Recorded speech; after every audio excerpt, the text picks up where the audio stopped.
Perseteruan antara Farah Tabass dan Denny Sumargo sampai saat ini masih belum mereda. Usai Farah Tabass melaporkan Denny Sumargo ke Polda Metro Jaya pada 7 November 2024 lalu dan prosesnya pun masih terus berlanjut. Farah Tabass juga melihat meski sudah dilaporkan, Denny Sumargo masih tetap memperlihatkan keangkuhannya lewat beberapa gestur tubuhnya. Dan hal inilah yang membuat Farah Tabass masih berpikir dua kali untuk mencabut laporannya. Meski begitu, bukan berarti pintu maaf untuk Denny Sumargo tertutup rapat. Karena diungkap oleh Farah Tabass, ia pun akan memaafkan Denny Sumargo jika sang konten kreator melakukan satu hal. Lalu, apakah satu hal tersebut? Benarkah yang diinginkan Farah Tabass adalah Denny Sumargo datang kepadanya dan meminta maaf dengan sopan? Farah Tabass juga menyinggung terkait harga diri yang dibicarakan Denny Sumargo. Hingga saat perdamaian dengan kerukunan keluarga Sulawesi Selatan, Denny Sumargo pun masih menyinggungnya. Lantas, seperti apa sebuah harga diri menurut Farah Tabass? Benarkah menurutnya saat ini yang penting adalah otak dan bukan otot? Dan bagaimanakah tanggapan Farah Tabass terkait perdamaian Denny Sumargo dengan KKSS? Benarkah Farah Tabass menyayangkan sikap KKSS yang dianggapnya sudah melindungi Denny Sumargo? Dan apa alasan keberatan Farah Tabass tersebut? Pemirsa, bersama Intens Investigasi, kami hadirkan kabar terkini, terpercaya, dan teraktual. Tetapi sebelumnya, jangan lupa untuk like, subscribe, dan juga share channel YouTube ini.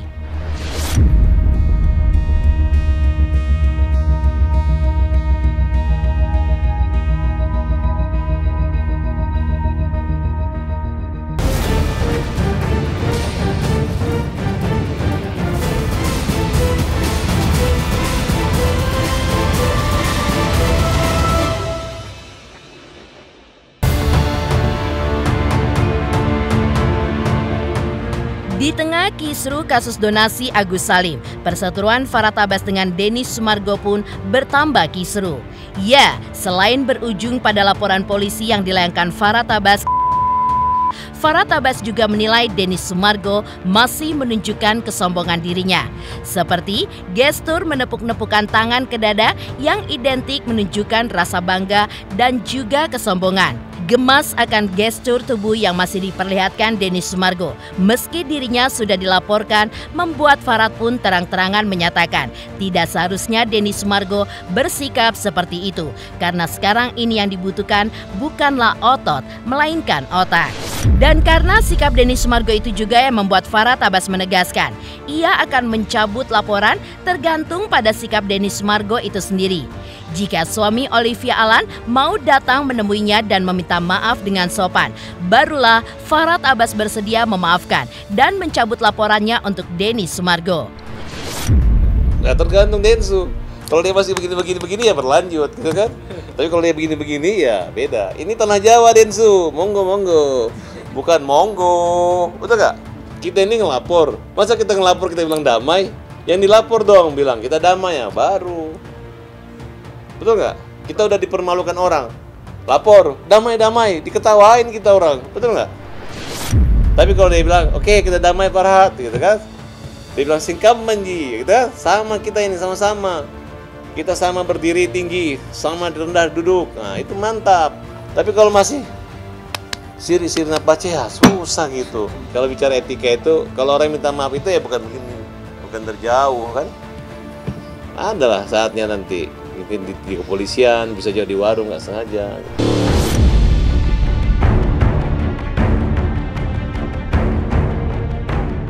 Selain itu, Farah Tabass pun juga kembali menyinggung terkait harga diri yang dibicarakan Denny Sumargo hingga saat perdamaian Denny Sumargo dengan KKSS 12 November lalu. Sang aktor ini pun juga masih saja menyinggung tentang harga diri tersebut. Bagi Farhad Abbas, harga diri itu bukan mendatangi rumah orang seolah ingin memukul seseorang. Namun, harga diri itu menyelesaikan masalah dengan otak. Apalagi zaman sekarang sudah tidak ada lagi budaya adu fisik, dan itu baru namanya sebuah harga diri. Ditegaskan Farhad Abbas juga, jika pakai otot nanti akan ada penyesalan masuk penjara, malu sama keluarga, dan sudah tidak zaman lagi di era seperti sekarang ini masih ada pukul-pukulan antara dua orang dewasa. Bukan tujuanku untuk mengadu Bugis Makassar, itu bodoh. Saya cari mati. Tujuanku adalah menantang pribadi beliau yang sudah mengeluarkan ucapan mau menghajar saya, supaya itu dibuktikan. Dan saya datang ke rumahnya dengan juga sudah konfirmasi kepada beliau. Saya sudah konfirmasi kepada beliau, kemudian saya juga sudah dikasih alamat. Saya datang baik-baik. Kalau kita lihat videonya, saya datang baik-baik. Saya sempat digertak. Dewa, orang Makassar. Saya jawab, iya saya orang Makassar. Saya orang berbalik. Saya bilang, jangan berbalik, bukan aku bawa. Santai di saya. Kasih besar di Makassar, nukuiseng nih.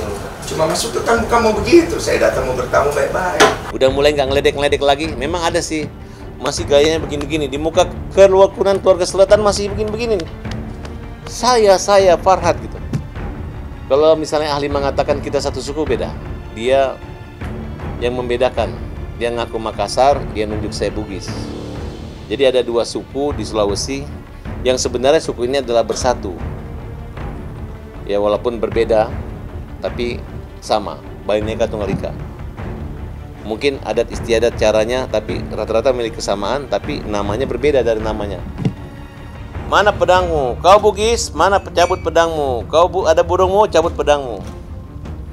Nggak bisa ya dia menafsirkan itu untuk satu. Itu kan menyatakan di depan umum, di depan kamera, rasa permusuhan, memancing terhadap etnis atau golongan yang dimana ada suku Bugis. Itu doang kalimat itu. Dan itu kalau tidak dihentikan, berarti sama aja orang Bugis saya datangi rumahnya takut dia tidak hajar saya. Padahal orang Bugis ini bilangnya, kalau kamu berani hajar menghina saya di rumah saya hajar kamu. Itu doang. Itu siri. Tapi ternyata dia datang ke rumah kita cuma datang doang bawa kamera. Tapi nggak mukul, nggak dipukul, minta dipukul. Masa kita nggak mukul dibilang kita kalah, kita takut? Makanya saya bilang, pakai otak, bukan otot. Nah itu siri Rapace.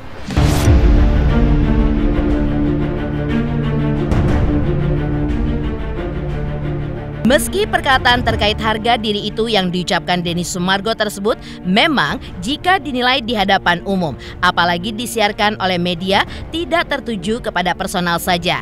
Namun, kata-kata tersebut menurut Farhad Abbas tetap memancing permusuhan antar golongan dan juga etnis di mana adanya suku Bugis dan Makassar di Sulawesi Selatan. Dan jika hal ini tidak dihentikan, justru akan memperpanjang kesalahpahaman di antara banyak pihak, di mana nantinya justru akan membuat lawan Denny Sumargo bukan hanya Farhad Abbas saja, tapi juga banyak orang ataupun kelompok lainnya.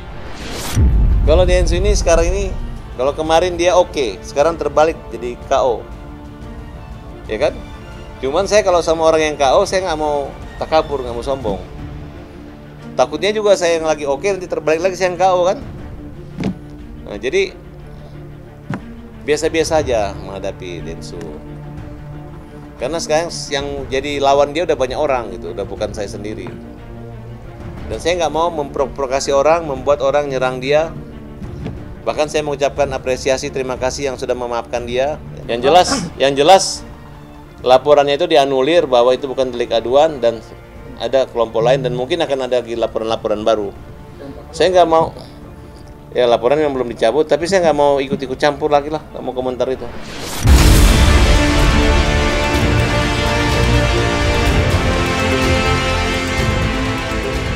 Tidak hanya menyinggung sikap Denny Sumargo, Farhad Abbas pun juga menyinggung tentang sikap KKSS yang seolah melindungi Denny Sumargo.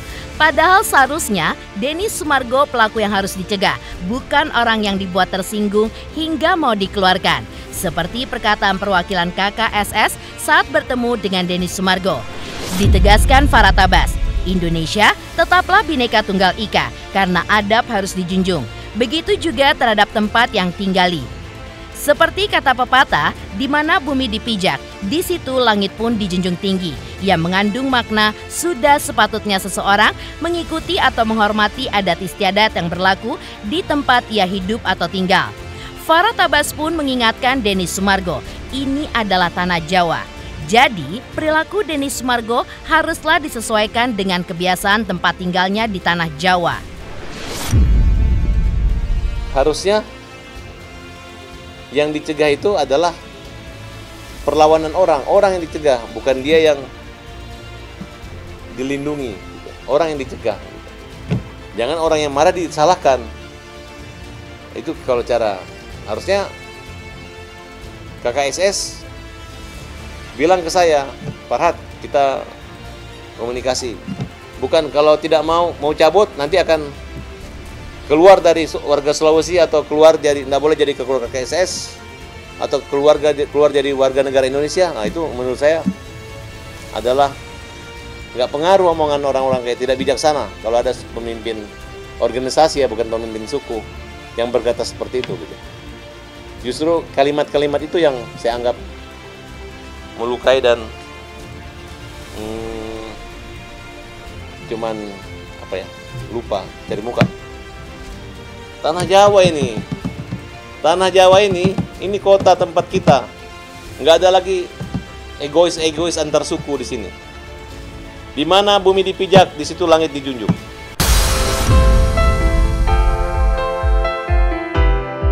Sementara itu, Khairuddin sebagai kuasa hukum Aliansi Bugis Makassar pun menyebut laporan yang dilayangkan oleh pihak Aliansi Bugis Makassar akan tetap berlanjut walaupun ada perwakilan dari aliansi yang sudah ingin mencabut laporannya kepada Denny Sumargo. Lalu, apa yang membuat laporan pun tetap berjalan? Dan benarkah Khairuddin juga menyayangkan KKSS yang tidak menghadirkan Farah Tabas saat pertemuan mereka dengan Denny Sumargo?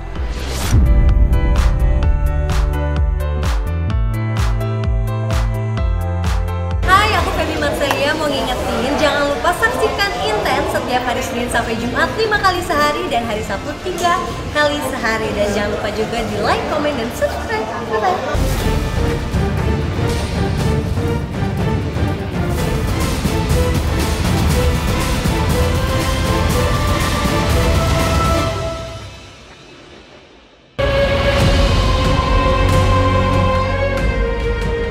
Di tengah perseteruannya dengan Farah Tabas, pada 12 November lalu, Denny Sumargo dan beberapa orang yang melaporkannya atas dugaan ujaran kebencian duduk satu meja dan akhirnya mereka pun saling memaafkan.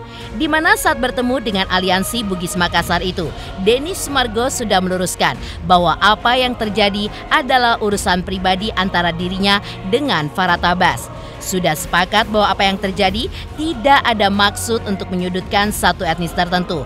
Akhirnya, kedua belah pihak juga sepakat untuk saling berdamai dan ingin mencabut laporan di Polda Metro Jaya. Namun ternyata Khairuddin sebagai kuasa hukum Aliansi Bugis Makassar mengungkap jika laporan yang dilayangkan oleh pihak Aliansi Bugis Makassar akan tetap berlanjut walaupun ada perwakilan dari aliansi yang sudah bertemu dengan Denny Sumargo dan ingin mencabut laporannya kepada Denny Sumargo. Hal ini pun terjadi pada saat pertemuan Denny Sumargo dengan perwakilan KKSS pada waktu itu. Ditegaskan oleh Khairuddin, laporan pun tetap berlanjut karena laporan tersebut harus dihormati sebagai bentuk penghormatan kepada proses hukum yang sedang berlangsung. Apalagi kasus ini pun bukan delik aduan, jadi bisa juga pelapornya digantikan oleh orang yang sudah Khairuddin siapkan. Artinya kita tetap adanya perdamaian ya kita apresiasi juga, tapi juga kita menghormati juga dong proses hukum yang sedang berjalan. Pertemuan itu kan sifatnya antar masyarakat, antar organisasi, nggak ada istilah sah atau tidak sahnya, gitu loh. Densu minta maaf ke ketua organisasi, ke KKSS, ya sah-sah saja. Terlepas, saya nggak bermaksud melakukan hal-hal yang sifatnya melanggar hukum atau menyebabkan keresahan dalam masyarakat, ya itu nanti pihak kepolisian yang menilai. Kita hormati daripada proses penegakan hukum yang sudah kita laporkan. Selaku pelapor belum juga melakukan pencabutan. Seandainya pun dicabut, seperti saya bilang bahwa ini bukan delik aduan, ini delik biasa. Seandainya pun dibutuhkan pelapor lagi, ini kita sudah bawa orang dari asli Bugis Makassar atau Makassar Bugis, Pak Haji Edi namanya, untuk melanjutkan laporan tersebut. Tapi catatannya adalah ini bukan delik aduan. Kalau dari pihak kepolisian prinsipnya akan melanjutkan laporannya, ya mereka akan melanjutkan gitu loh. Terlepas ini memenuhi unsur atau enggak, itu urusan lain. Biarlah pihak kepolisian selaku penegak hukum yang akan menilai itu.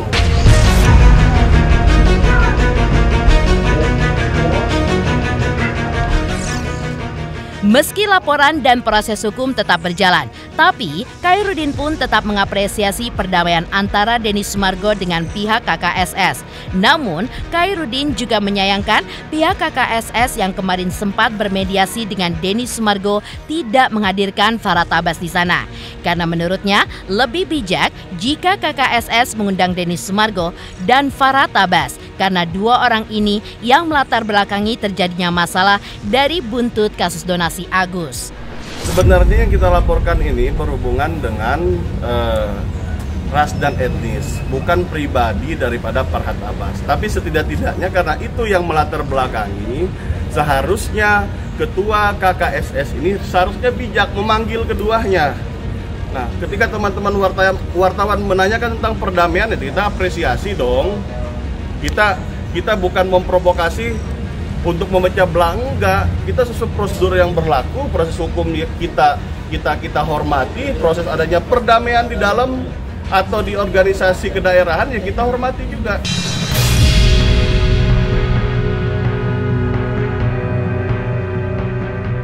Berbeda dengan Khairuddin, praktisi hukum Alvin Lim justru menegaskan kalau penyebab kisru donasi Agus adalah Denny Sumargo. Lalu, apa yang membuat Alvin Lim berkomentar seperti itu? Apakah karena Denny Sumargo yang mencantumkan rekening pribadi Agus saat podcastnya?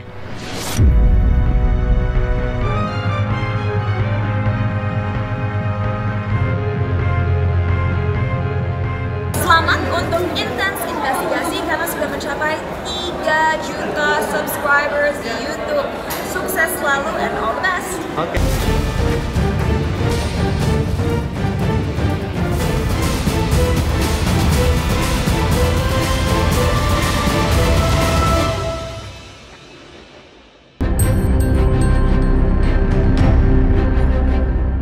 Kisru donasi Agus Salim memang mampu menyedot perhatian publik hingga para praktisi hukum, termasuk salah satunya adalah Alvin Lim. Sebagai praktisi hukum, ia mengaku melihat awal mula penyebab terjadinya kisru uang donasi Agus tersebut. Alvin Lim juga menilai bahwa ada peran Denny Sumargo yang kurang tepat di awal, yaitu saat ia membantu menggalang dana untuk Agus dengan mencantumkan rekening pribadi atas nama Agus. Karena menurut Alvin Lim, hal inilah yang berpotensi menimbulkan masalah hukum karena penggunaan rekening pribadi dalam kegiatan donasi dapat menimbulkan kerancuan dan dugaan penyalahgunaan dana. Selain itu, ia pun juga melihat perseteruan antara Farhat Abbas dan Denny Sumargo juga akibat sikap liar Denny Sumargo dengan mendatangi rumah Farhat Abbas, hingga ia pun dilaporkan oleh Farhat Abbas ke Polda Metro Jaya. Ya itulah yang saya bilang, Mas. Dari awal, Densu ini orang yang nggak ngerti hukum, orang yang menurut saya barbar ya, liar situ. Jadi baru dikatain dikit, ngajakin orang berantem, ya ngelabrak, datang ke rumahnya apa segala macam. Mau terlihat seperti seorang yang maco, tapi padahal itu adalah sesuatu yang melanggar hukum dan nggak pada tempatnya. Ya ada cara-cara yang dilakukan. Biasanya kalau kayak gitu ada perselisihan tuh dilakukan mediasi kekeluargaan. Bukan datang bawa wartawan ngelabrak mau berantem sama si Farhat. Itu hal yang salah kalau menurut saya ya. Jadi dari awal ini Densu ini bukanlah orang yang paham hukum. Makanya nggak boleh sebenarnya seperti itu yang dia lakukan ini. Ya ini bisa dibilang sebenarnya melanggar hukum. Karena kenapa? nggak boleh dia memfasilitasi orang tuh untuk minta-minta gitu loh. Ada pelaturan, ada undang-undang dinas sosial juga yang dilanggar sama dia. Si Densu ini secara publik, secara umum ya membuka link di situ untuk supaya orang bisa menjadi pengemis, minta-minta. Jadi jelas di situ Mas, itu adalah sesuatu hal yang melanggar hukum ya. Walaupun mungkin tidak ada yang melaporkan dan tidak ada yang memproses, tapi tetap saja pelanggaran hukum adalah pelanggaran hukum. Densu ini seperti orang liar Mbak ya. Orang liar yang nggak tahu sopan santun, yang nggak tahu adat istiadat. Mohon maaf ya, kenapa bisa ini makin melebar sampai orang Bugis itu tersinggung atau bagaimana? Berarti kan ada sesuatu yang dia ngomongin ini melukai hati masyarakat Bugis, hati masyarakat Makassar di situ ya. Kalau menurut saya sih sudah terlalu jauh ya. Jadi Densu ini sengaja punya keahlian untuk membakar suasana supaya sebuah perkara itu hidup terus, Mbak.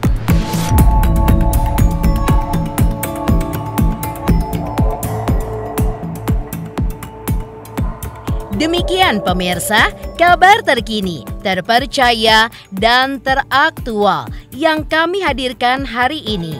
Saksikan terus Intens Investigasi setiap hari Senin sampai dengan Jumat, tayang 5 kali sehari dan Sabtu tayang 3 kali sehari, yaitu pada pukul 11 siang, 12 siang, 3 sore, dan 6 sore. Tentunya hanya di YouTube channel. Dan pastikan jangan lupa untuk like, subscribe, share, dan komen channel Intens Investigasi.